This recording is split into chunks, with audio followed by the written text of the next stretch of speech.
bound by haunting echoes. Chapter 1. The Ghost of Hemlock House.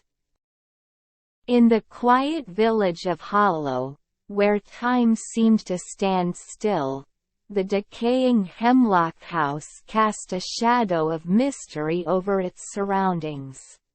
The once proud and stately mansion now stood as a dilapidated relic, its faded grandeur telling tales of a forgotten era.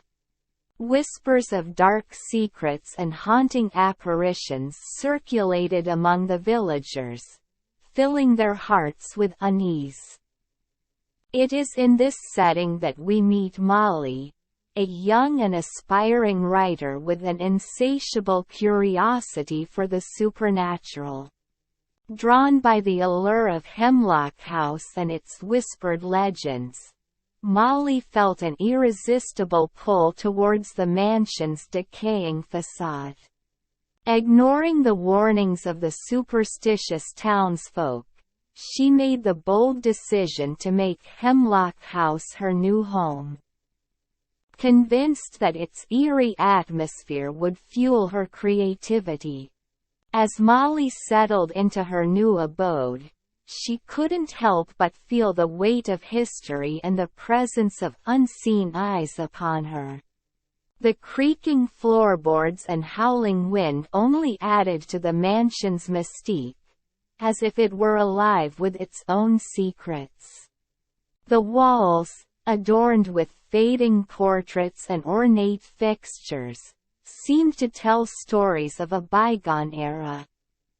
Intrigued by the enigmatic aura that surrounded her, Molly embarked on a journey to uncover the truth behind the ghostly tales of Hemlock House. She spent countless hours exploring its labyrinthine corridors, searching for hidden chambers and secret passageways. Each step she took revealed a layer of the mansion's haunting past, as if the house itself were guiding her through its dark history. The presence of spirits became increasingly palpable as Molly delved deeper into the secrets of Hemlock House. Whispers echoed through the halls, chilling her to the bone. Shadows danced on the walls, casting eerie silhouettes that seemed to taunt her.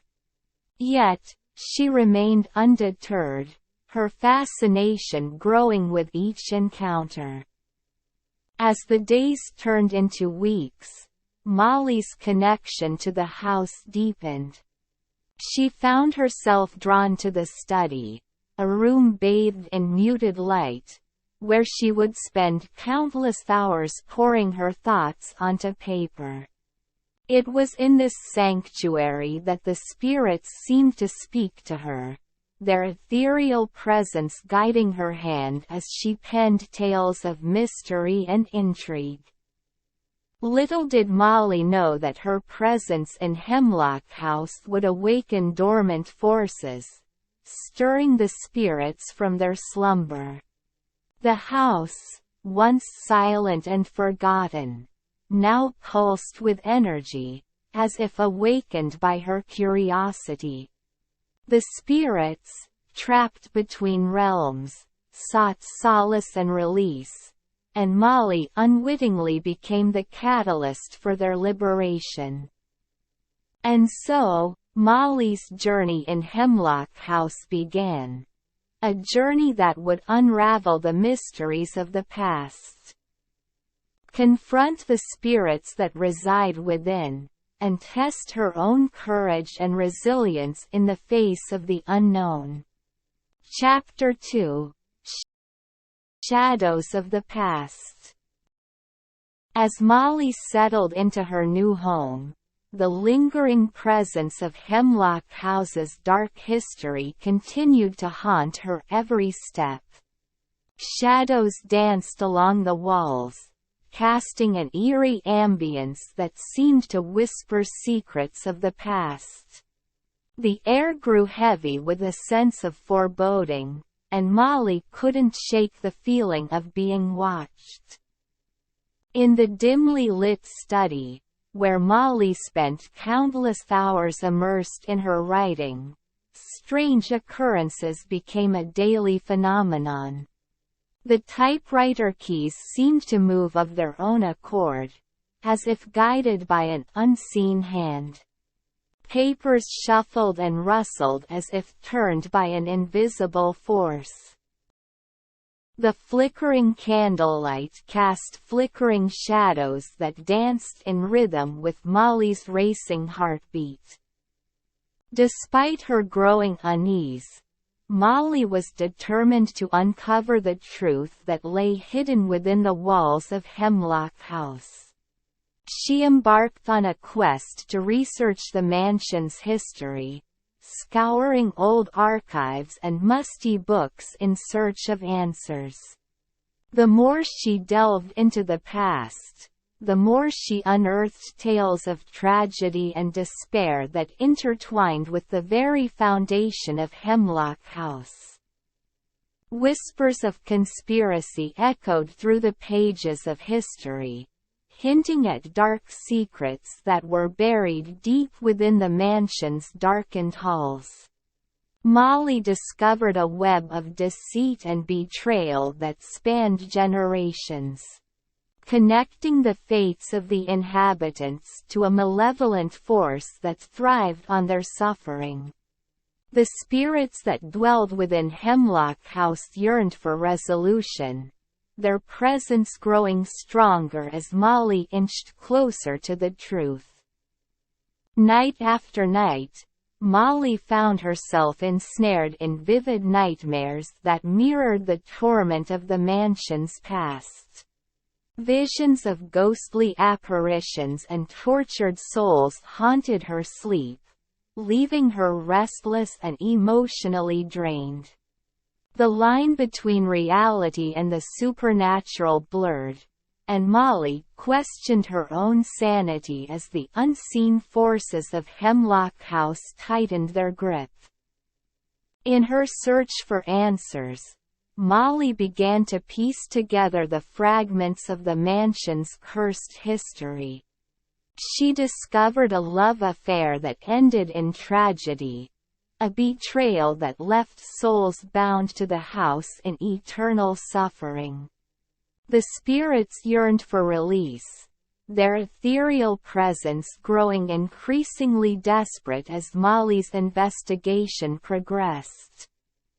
As the shadows deepened and the mansion's secrets threatened to consume her, Molly found solace in the friendship of a kindred spirit.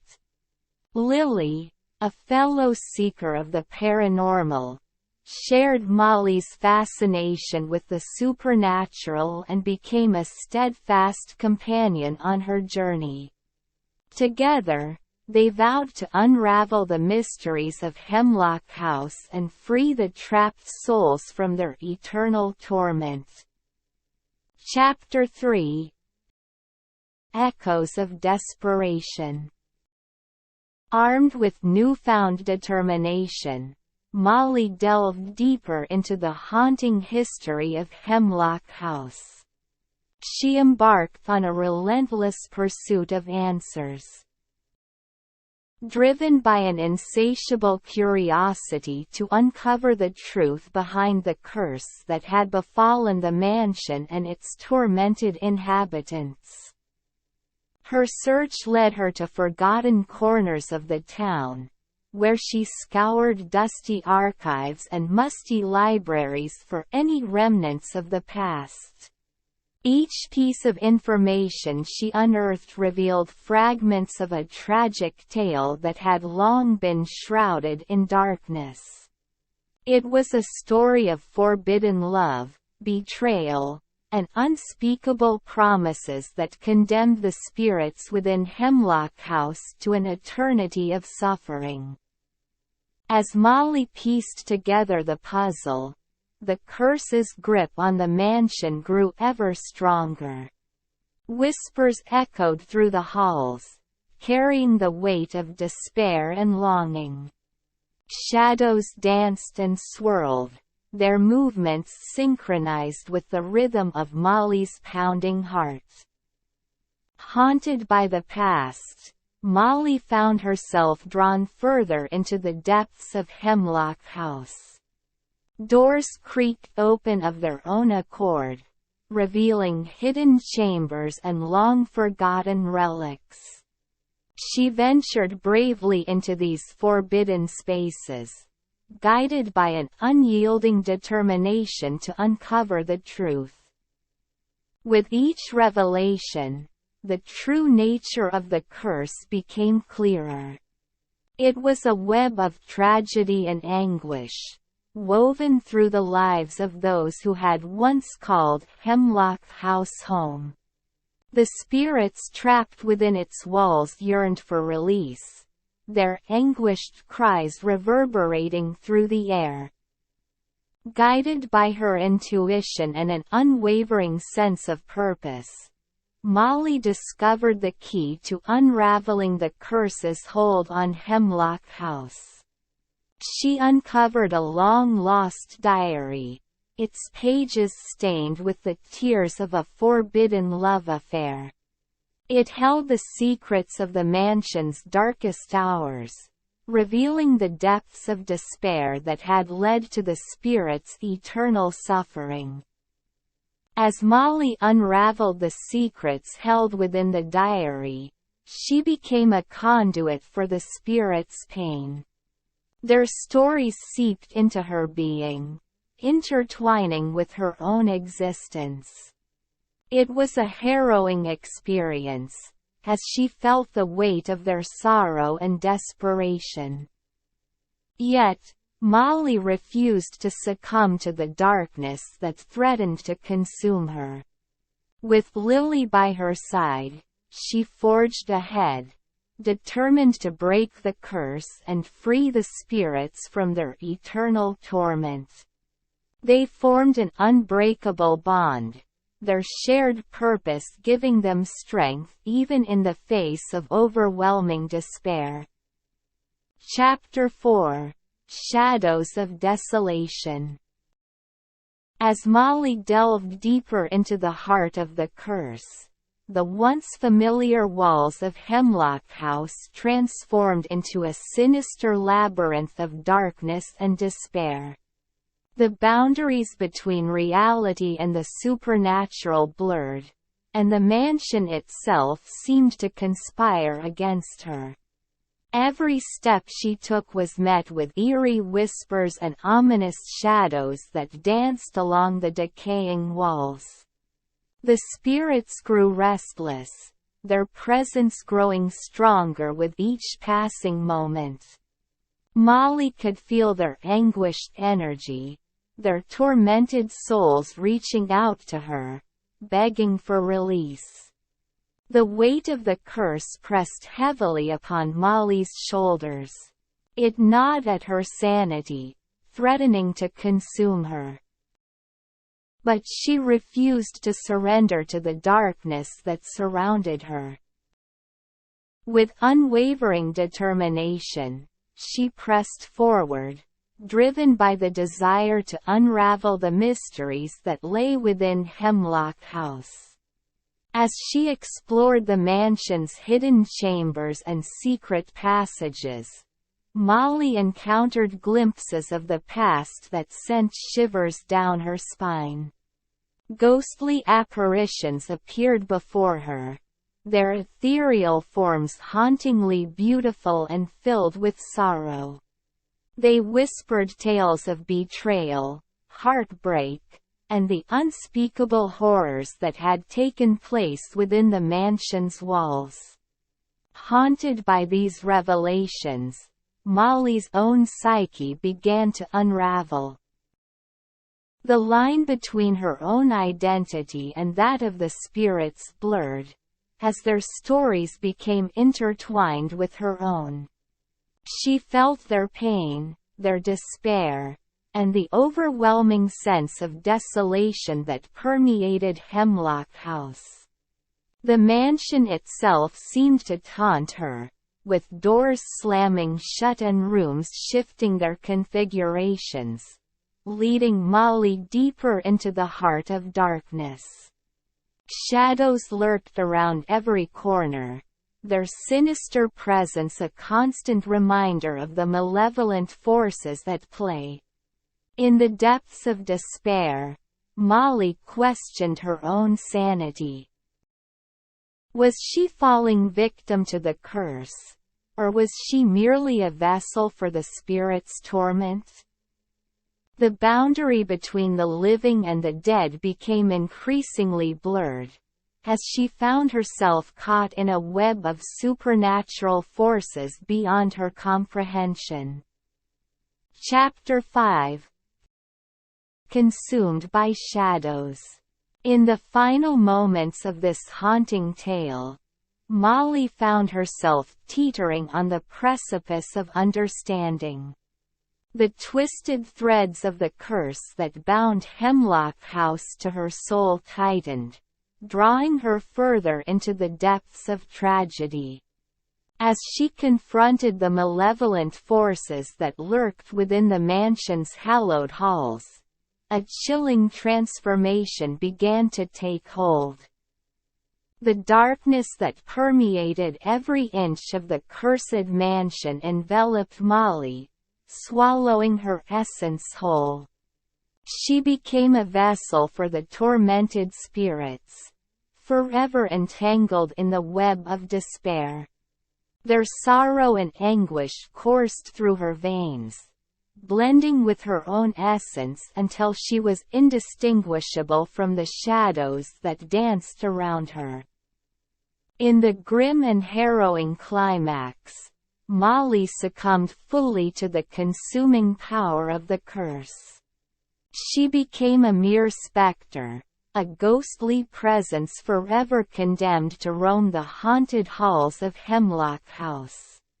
Her tragic fate sealed the legacy of despair, ensuring that the cycle of fear and sorrow would endure for eternity.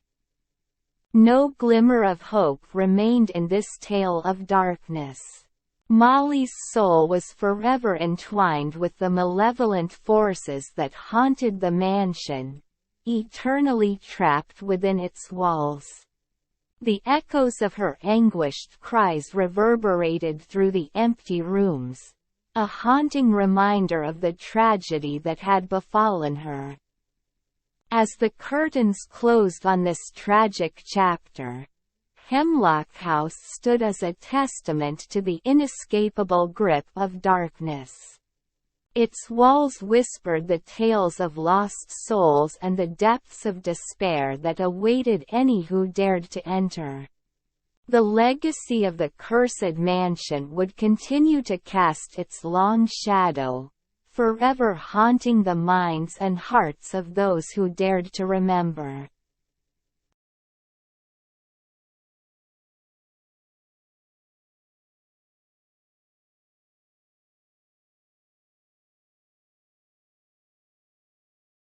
The Tremors of Hope. Chapter 1. The Ground Beneath. In the heart of the bustling city, life pulsed with an unending rhythm.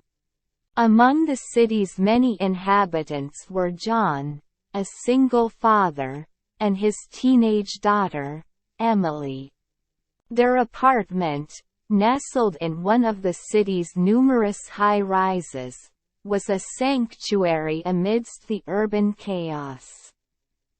John, a hard-working accountant, spent his days lost in numbers, while Emily, a high school sophomore, navigated the turbulent seas of adolescence.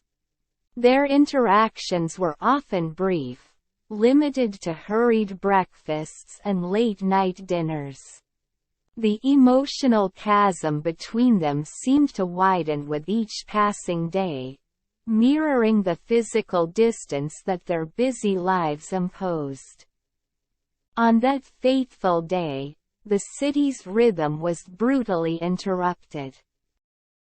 Without warning, the ground beneath them roared to life, shaking the city to its core. Buildings swayed like trees in a storm, and the city's unending noise was drowned out by the terrifying sound of the earth's fury. Their high-rise apartment shuddered violently, the floor beneath them shifting and buckling. With a deafening crash, their sanctuary collapsed around them, plunging them into darkness. As the tremors subsided, John and Emily found themselves trapped in the wreckage of their home. Their world, much like the city around them, was in ruins. The path to survival was treacherous and uncertain, but it was a journey they had to undertake together. Chapter 2: Shattered Walls. In the aftermath of the earthquake, John and Emily found themselves in a world turned upside down. Their once familiar apartment was now a labyrinth of debris and darkness. The air was thick with dust, and the only sound was the ominous creaking of strained metal and crumbling concrete. John, despite his fear, knew he had to stay strong for Emily. He reached out in the darkness, his hand finding hers. Their fingers intertwined, a silent promise of mutual support and determination. They began to navigate through the wreckage, guided by the faint glow of John's phone. Each step was a test of courage as they moved over unstable ground, the threat of further collapse looming over them. As they journeyed through their shattered home, they also began to traverse the emotional debris between them. The crisis had stripped away the superficialities of their daily lives, revealing the raw, unspoken affection underneath. In the face of adversity, their strained relationship began to mend, the first cracks of understanding appearing in the walls that had separated them. Their progress was slow and fraught with danger, but every obstacle they overcame brought them closer to escape and to each other.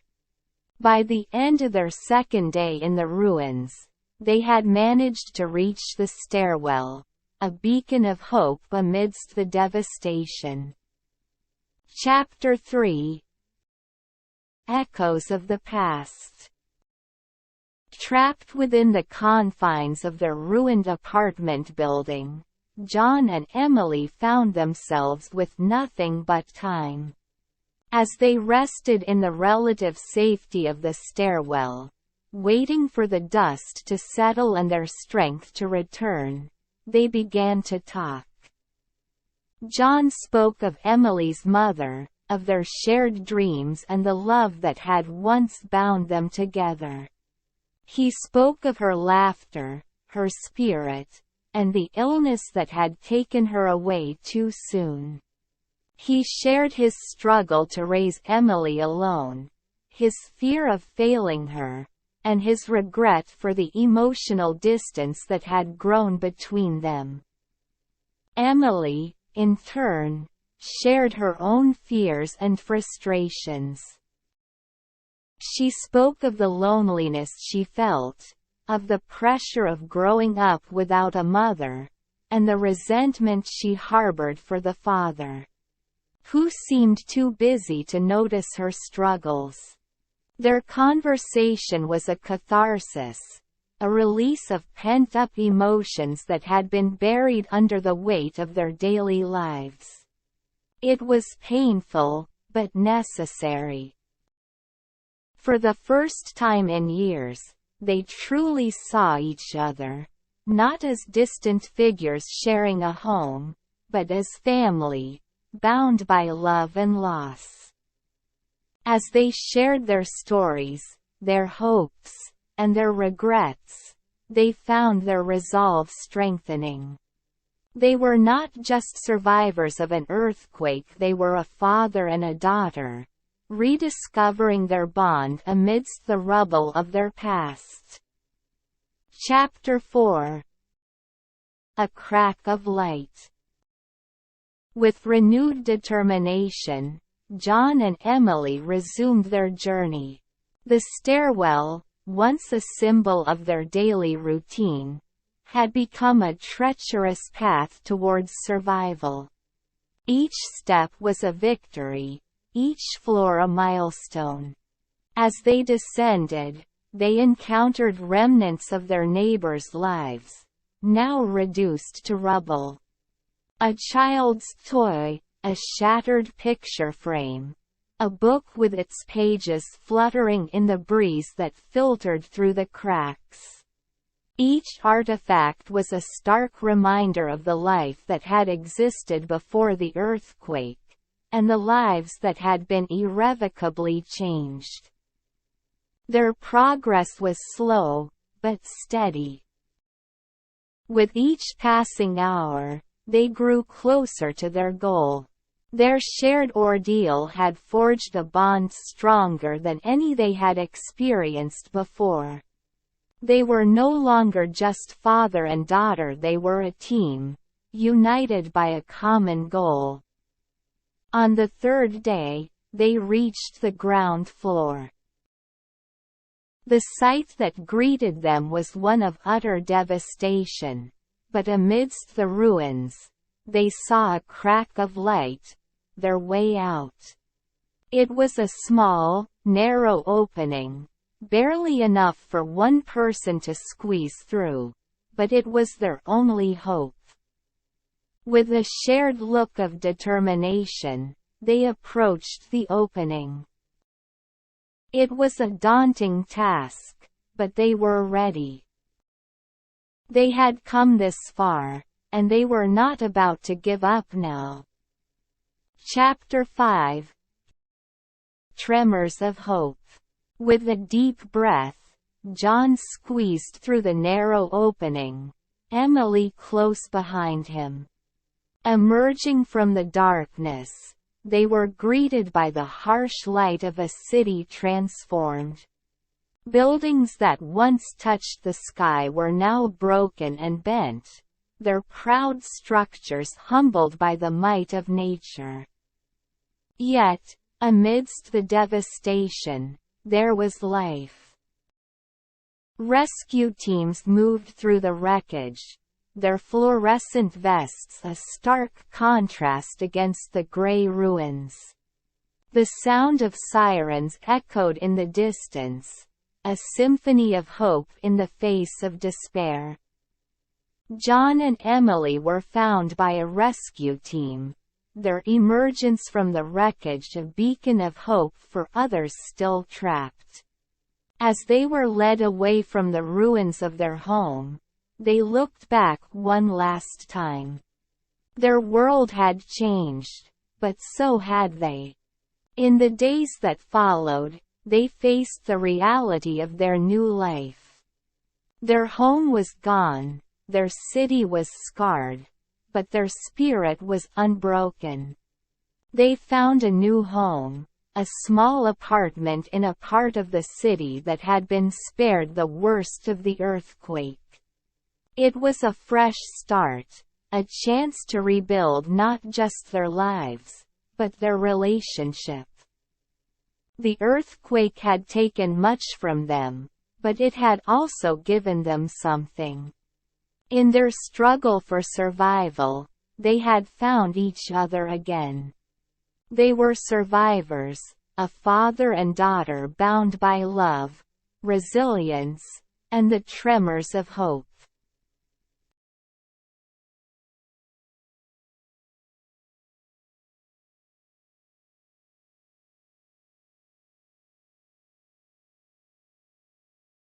The Blood Lion.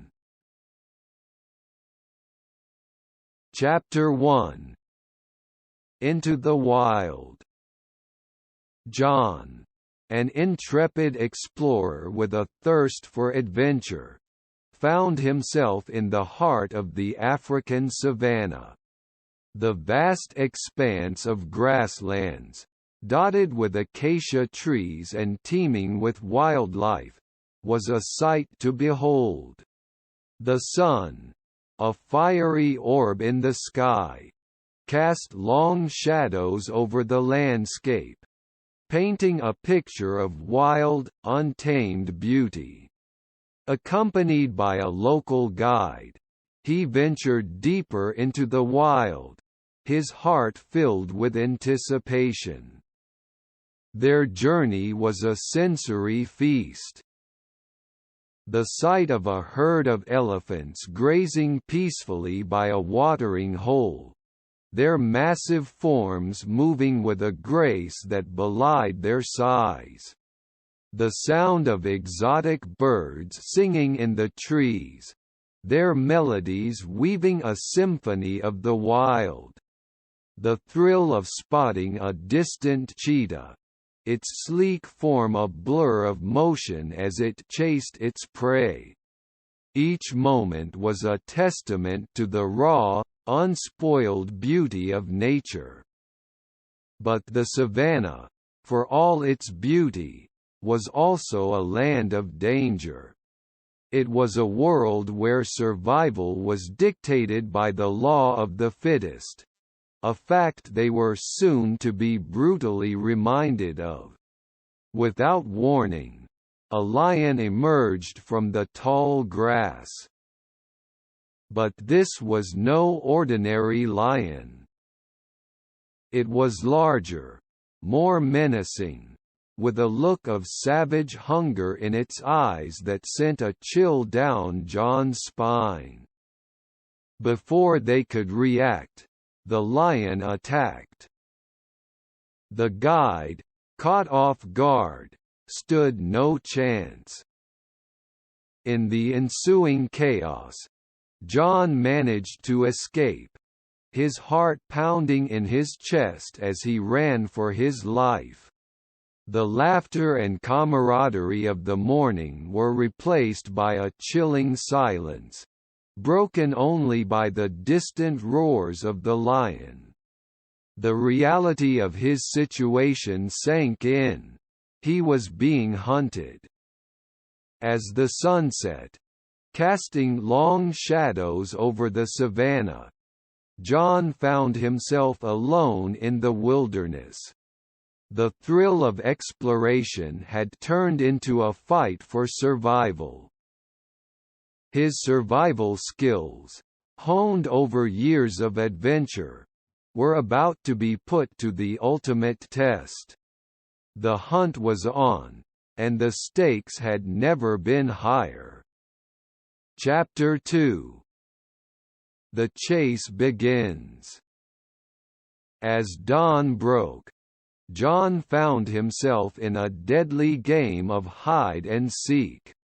The lion was still on his trail, its roars echoing across the savanna, a grim reminder of the danger that lurked nearby. He had to think fast. His survival depended on it.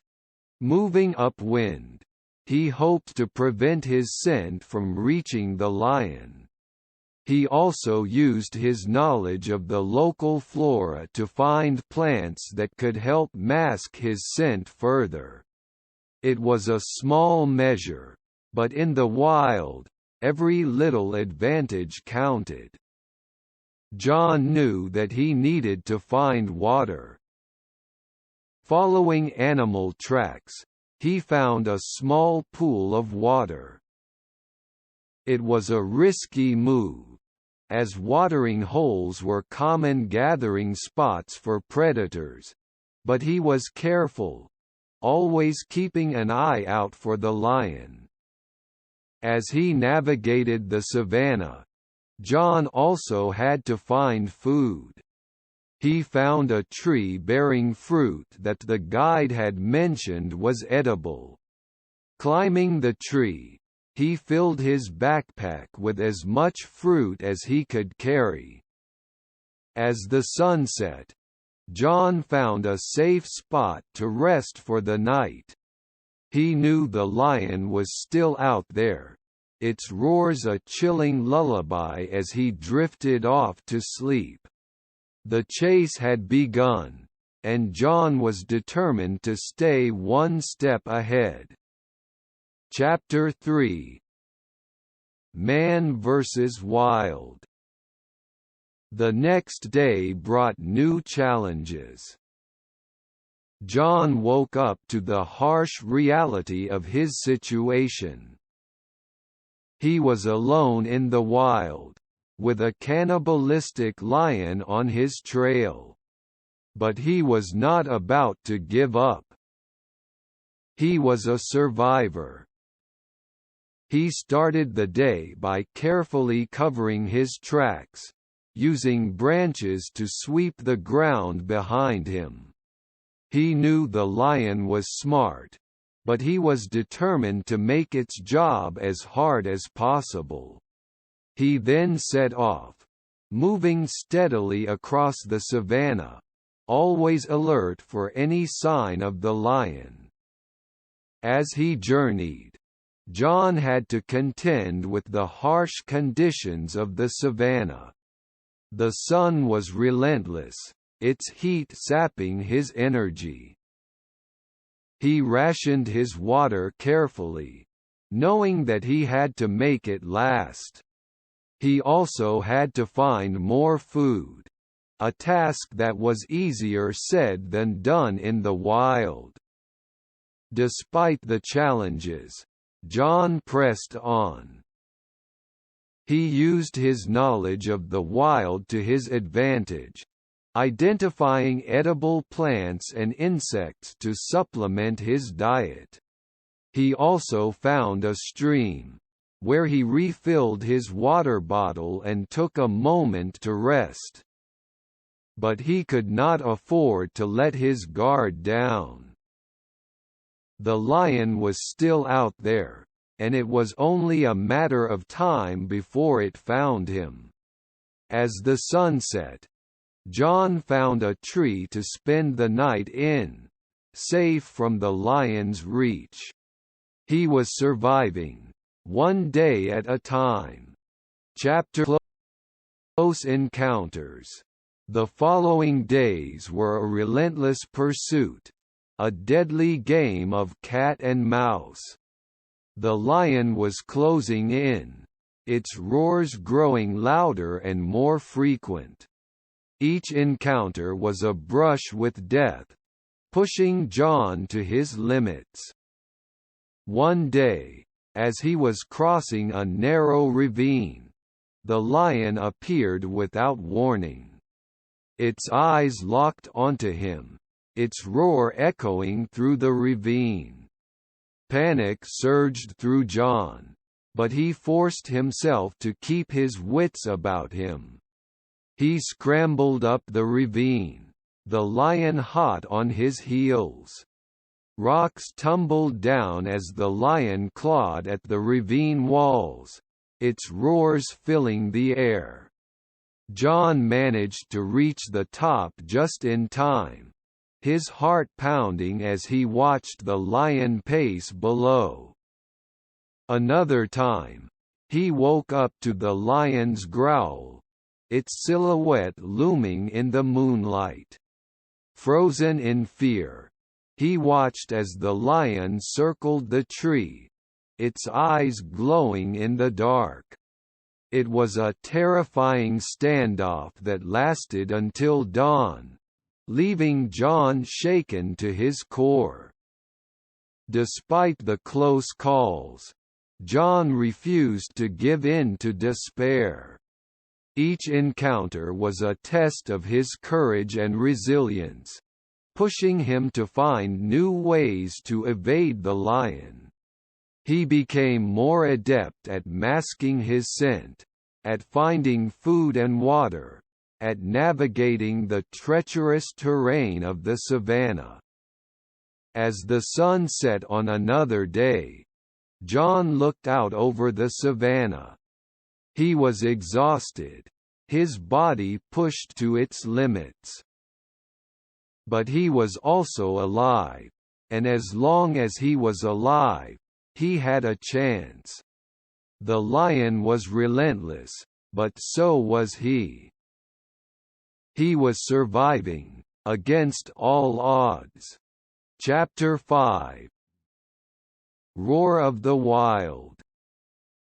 The final day dawned, bringing with it a sense of impending confrontation. The lion was closing in, its roars echoing ominously across the savannah.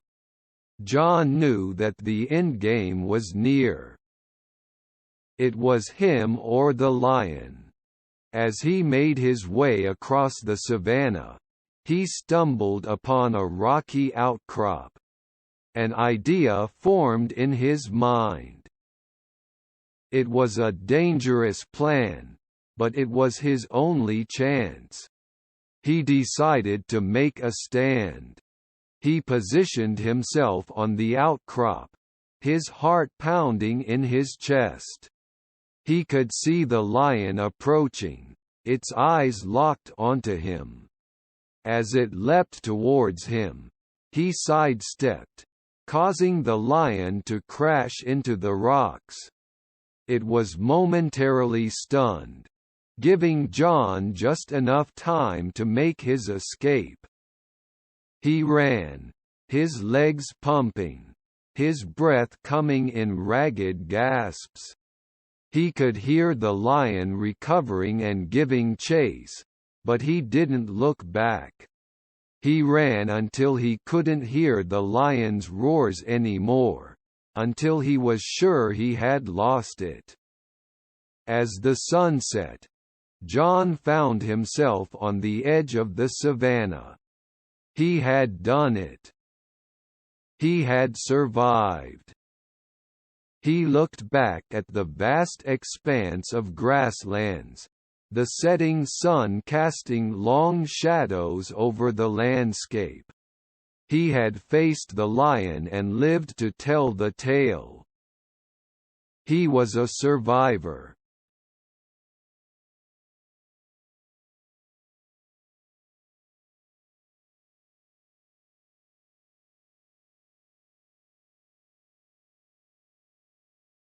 The Princess's Court. Chapter 1. A different kind of princess. In the heart of a grand kingdom, where tradition and elegance are the norm, I've always been a bit different. I'm Princess Amelia, the kingdom's beloved jewel, but not for the reasons you might think. Yes, I have a royal lineage, but it's my spirit, my joy, my zest for life that truly define me. From a young age, I've always been drawn to the unconventional. While my fellow princesses were learning to curtsy and dance, I was out in the gardens, running barefoot, my laughter echoing through the halls of the palace. I found joy not in the grand balls or the royal banquets, but in the simple pleasures of life. One day, a traveling merchant presented us with a peculiar gift, a set of tennis rackets. Intrigued, I took to the sport with a passion that surprised everyone. The palace courtyards, once the scene of royal processions, became my tennis court. The sound of the tennis ball hitting the racket became my new melody, a rhythm that filled my days with excitement. I'm not your typical princess. I don't dream of royal balls or princely suitors. I dream of serves and volleys, of the thrill of the game. I'm a princess, yes, but I'm also a girl with a passion for tennis. And as I swing my racket in the golden light of the setting sun, I know I've found my calling. Chapter 2. The Royal Court to the Tennis Court. Balancing my royal duties with my newfound passion for tennis was not easy. There were days when I felt torn between the two, but I was determined to make it work. I would wake up early to practice my serves and volleys before my royal duties began. The sound of the tennis ball hitting the racket, the feel of the grip in my hand, the thrill of the game, it was all worth it. The palace courtyards, once the scene of royal processions and grand balls, became my personal tennis court. I would spend hours there, practicing my swings, perfecting my serves, losing myself in the rhythm of the game. The courtiers would watch in surprise as their princess traded her royal gown for a tennis outfit, her tiara for a tennis cap. There were whispers, of course. Some found it odd, a princess playing tennis. But I didn't let it bother me. I was not just a princess, I was Amelia, a girl who loved tennis. And I was determined to prove that a princess could be more than just a figurehead. I could be a tennis player, a girl with a passion, a girl with a dream. As I swung my racket under the golden light of the setting sun, I felt a sense of freedom, a sense of joy that I had never experienced before. I was not just Princess Amelia, the jewel of the kingdom. I was Amelia, the tennis player, the girl with a radiant smile and a zest for life. And I wouldn't have it any other way. Chapter 3. Mastering the game. As the days turned into weeks, my skills in tennis improved. I could feel it in the way my racket swung, in the way the ball bounced off it. I was no longer just playing the game, I was living it. Every serve, every volley, every game was a testament to my dedication, my passion. I started participating in friendly matches, playing against the palace staff and even some of the courtiers. The thrill of the game, the cheers of the spectators, the satisfaction of a well-played match, it was exhilarating. I was not just a princess playing tennis, I was a tennis player who happened to be a princess. But it wasn't just about the game. It was about the joy it brought me, the joy it brought to those around me.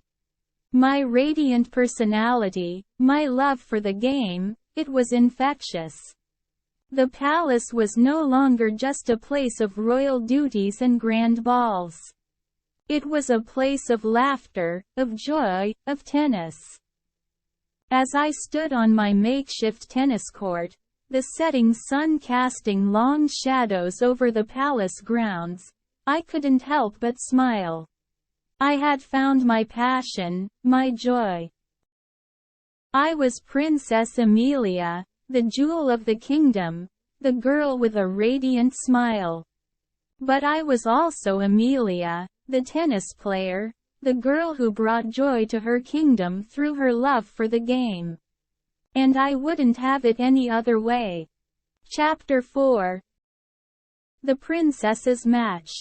The day of the big match arrived. The whole kingdom was abuzz with excitement. Their princess, their beloved Amelia, was going to play a tennis match. Not in a grand ballroom, but on a tennis court. It was a sight they had never seen before, a sight they were eager to witness. As I stepped onto the court, my heart pounded in my chest. I could feel the eyes of the kingdom on me, their whispers filling the air. But I wasn't nervous. I was excited. This was my moment, my chance to show them what I was capable of. The match began. The ball flew back and forth, a blur of yellow against the green of the court.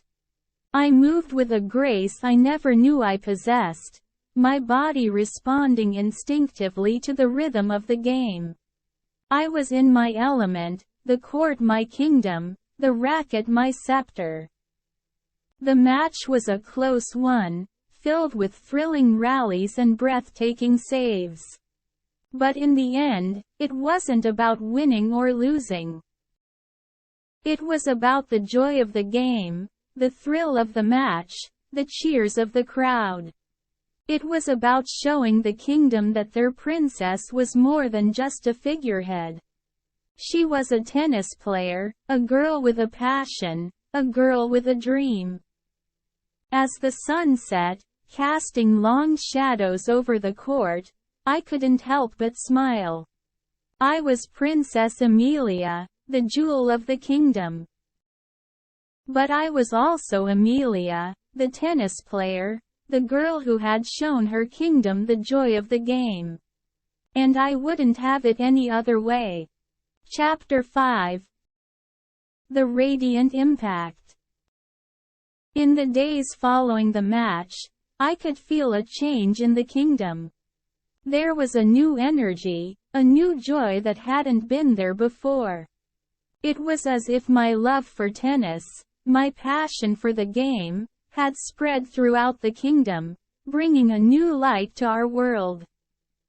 I would walk through the palace grounds and see children playing tennis, their laughter echoing through the air. I would hear the courtiers talking about the game, their eyes sparkling with excitement. I would see the people of the kingdom, their faces filled with joy and pride. It was a sight I never thought I would see, a sight that filled my heart with happiness. My journey had not been an easy one. There had been challenges, doubts, whispers. But I had proven that a princess could be more than just a figurehead. I had shown that a princess could be a tennis player, a girl with a passion, a girl with a dream. As I stood on my makeshift tennis court, the setting sun casting long shadows over the palace grounds, I felt a sense of accomplishment. I was Princess Amelia, the jewel of the kingdom. But more than that, I was Amelia, the tennis player, the girl who had used her love for the game to bring a wave of positivity to her kingdom.